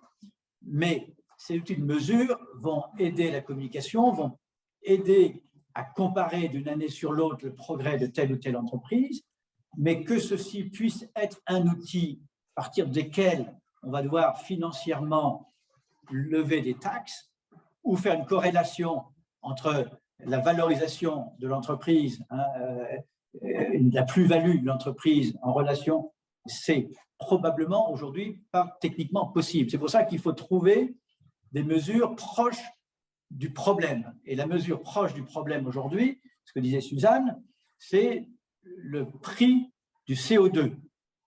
C'est-à-dire comment on se met d'accord pour mettre un prix du CO2 au niveau de la planète. Aujourd'hui, on ne se met pas forcément d'accord sur le prix du CO2. Le prix du CO2 en Chine est différent du prix du CO2 en Europe, mais au moins, on a des émissions de CO2, on mesure dans l'entreprise un quota de CO2 et on va pouvoir avoir un marché. Donc, déjà, sur cet agrégat-là, il peut y avoir un processus financier, concret, sans trop de biais. Et ça, c'est en train d'être mis en œuvre. On pousse à accélérer l'Europe sur le minimum du prix du CO2, mais ça a des conséquences immédiates. Aujourd'hui, on a le prix de l'essence, du gasoil. Ce n'est pas à cause de la taxe sur le CO2, c'est à cause de la guerre ou à cause du prix. Et déjà, ça pose un problème. On peut dire que c'est bien, puisqu'effectivement, c'est une taxe qui coûte plus cher, une externalité négative, et on dit l'externalité négative du gasoil, c'est que ça fait des émissions de CO2. Donc on dit, pour pas qu'il y ait d'émissions, il faut que ça coûte cher. Mais quand on dit que ça coûte cher, qui est-ce qui va payer à la fin tous ces coûts? C'est forcément le consommateur final, c'est pas quelqu'un d'autre, c'est pas les entreprises. On dit, c'est les entreprises qui vont payer. Mais les entreprises, à la fin, elles ont des clients, comme l'a dit Luc. Et donc, ce prix, il va aller chez les clients.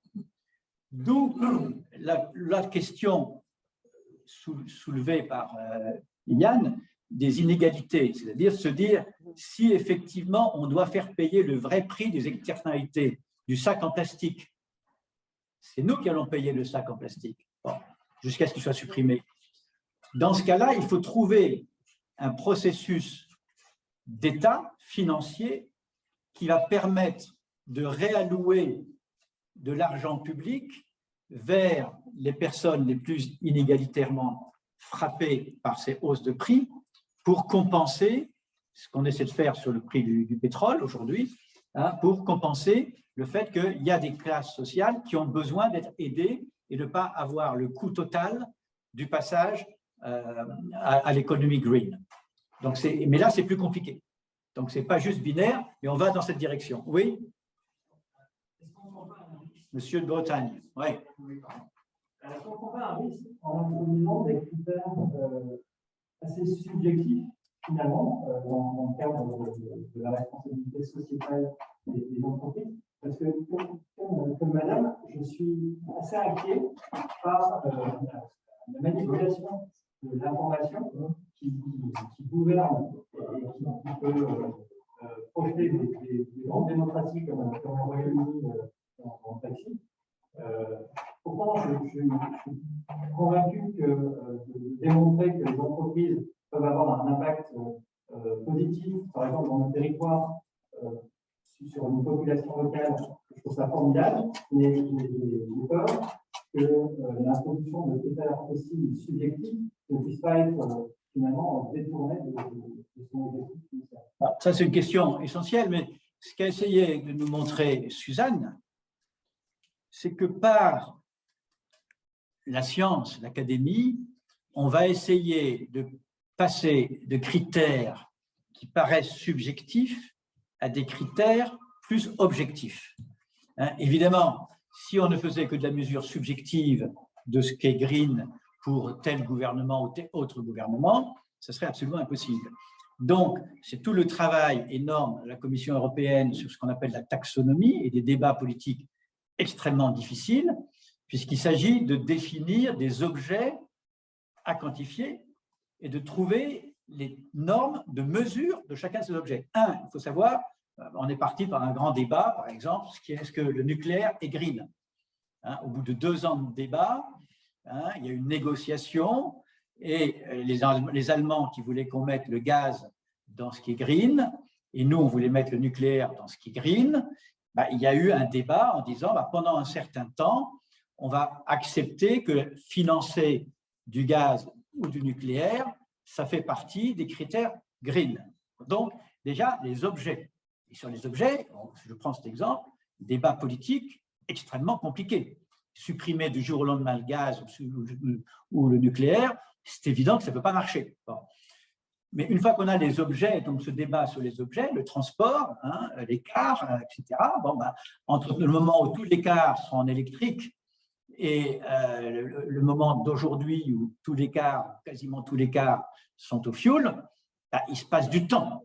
Bon. Donc, comment on va trouver des outils de mesure pour mesurer l'objet car et comment on va quantifier? Là, il y a un travail académique qui doit être fait. Ensuite, pour les gens qui vont gérer telle industrie, le transport, il va falloir définir une trajectoire en disant, voilà, moi, je vais gérer mon entreprise de transport entre 2022 et une cible 30 ou 40 ou 50 qui va amener les bus d'être aujourd'hui émetteurs de CO2 de X à 0 dans 20 ans. Quelle est la stratégie? Et votre dialogue avec votre banquier, normalement, c'est de dire mes investissements, mes financements seront conditionnés par ce chemin que vous aurez discuté. Que ce chemin, on va le mesurer. Et on va essayer de le mesurer non pas de manière subjective, mais de manière objective. Donc, ça, c'est vrai au niveau micro de telle entreprise ou telle autre entreprise. Et après, il faut agréger tout ça au niveau macro. C'est ça qui est la complexité sur laquelle on se mobilise. Alors, pour l'instant, on a commencé une réflexion très macro, top-down. Maintenant, on va commencer à arriver sur du concret, c'est-à-dire comment on va mettre dans la réalité des choses. Si on restait à du subjectif, on va dans le mur.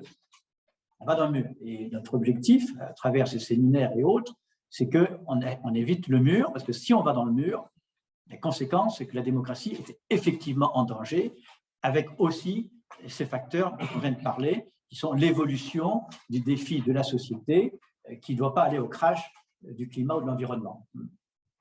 Là, c'est une question absolument fondamentale. Autre question, on a un peu dépassé le temps. La deuxième question, ouais. Tout à l'heure, il fallait savoir entendre, écouter ce qu'on ne pouvait pas entendre. Oui. Et donc, dans un des slides de Suzanne Bonnevat, il y avait toutes les disparitions d'espèces dans tous les domaines. Bio, oui, diversité. Et je trouve qu'on mélange allègrement réchauffement climatique et extinction des espèces. Quand on parle d'extinction des espèces, la surpêche, ce n'est pas un problème de réchauffement climatique. Quand on parle de déforestation, ce n'est pas un problème de réchauffement climatique. La culture du colza, de l'huile de palme, du soja, etc. sont des essais environnementaux monstrueux. Et donc, on nous parle du CO2. Je pense qu'il y a une gigantesque escroquerie avec le GIEC. Le GIEC, c'est un organisme politique, ce n'est pas un organisme scientifique, qui donne des rapports à tous ceux qui veulent bien en donner. Mais en fait, des vrais climatologues, il y en a très peu dans le GIEC. Et le CO2 est nécessaire à la vie. On en gagne beaucoup plus en concentration dans l'atmosphère qu'il y a quelques années.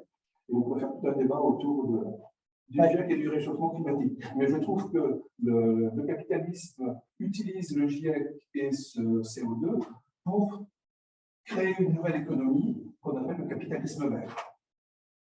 Alors, effectivement, c'est pour ça que moi, je suis très attaché dans les paramètres ESG.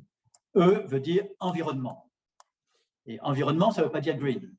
Environnement, ça veut dire l'ensemble de l'environnement, qui sont aussi l'accès aux matières premières. C'est évident que quand tous les Africains vont avoir des maisons construites avec du ciment et autres, le sable, quand on fera plus de verre, devient une matière première rare. Comment on va gérer cette rareté?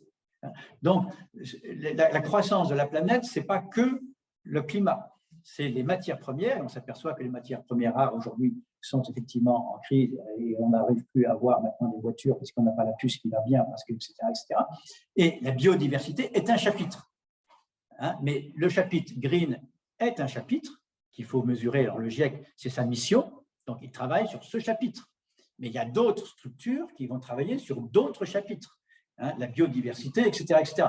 Donc là, effectivement, pour l'instant, comme la partie climatique est ce qui est plus visible, donc on en parle plus, mais bien entendu, il y a plein d'autres organismes qui travaillent sur les différents chapitres. Et environnemental veut dire l'ensemble de ces chapitres-là.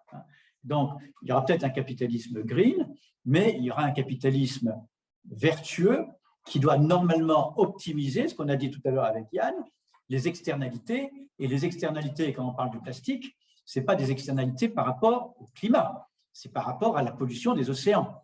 Donc, comment on va inventer autre chose? Donc, on travaille bien sur cette externalité et comment les gens qui vont utiliser des sacs en plastique vont payer, effectivement, dans le prix d'achat du sac en plastique, la dépollution de l'océan. Donc, il va falloir quantifier combien coûte la dépollution de l'océan. Sujet compliqué. Donc, il va falloir travailler dessus, hein, et savoir ensuite, une fois que j'ai quantifié ça, comment, jusqu'aux producteurs de sacs et aux distributeurs de sacs, je vais rajouter un prix. Et comme ce prix va devenir cher, on va trouver des systèmes alternatifs pour ne pas payer ce prix-là et trouver un sac moins cher, peut-être en papier craft, etc., etc. Bon, etc. Et donc, le système de compétition capitaliste se mettra en œuvre pour éliminer ce qui est cher avec ses externalités et trouver ce qui est moins cher grâce à des innovations et des nouveaux produits non polluants. Donc, on est bien dans cette même direction. Donc, voilà. Je pense qu'on a brossé beaucoup de terrain aujourd'hui, hein, sur la dimension économique, entrepreneuriale du risque que nous avons en matière démocratique et des réponses qu'on peut trouver dans la sphère économique et entrepreneuriale. Hein. Demain, pour conclure ce cycle en 3 temps, on va essayer de voir comment les politiques qui n'ont pas le monopole de la décision, mais qui, comme l'a dit tout à l'heure notre étudiant, incarnent une manière de mettre en œuvre le bien commun, bien qu'il n'ait pas le monopole du bien commun. Je pense que le citoyen doit aussi s'intéresser au bien commun. C'est très important, hein, parce que, de temps en temps, les fonctionnaires vont croire qu'il n'y a qu'eux qui intègrent le point commun. On l'a vu d'ailleurs dans nos petites expérimentations avec l'Ukraine, hein, où on a essayé, nous, en tant que citoyens, d'évaluer la préparation et le bien commun de gérer des familles. Bon. Mais il y a des professionnels publics qui pensaient qu'eux, ils le feraient mieux que nous, forcément. Bon. Et donc, il y a un débat qui s'instaure. Il est très important de penser que dans la démocratie, le rôle du citoyen est fondamental.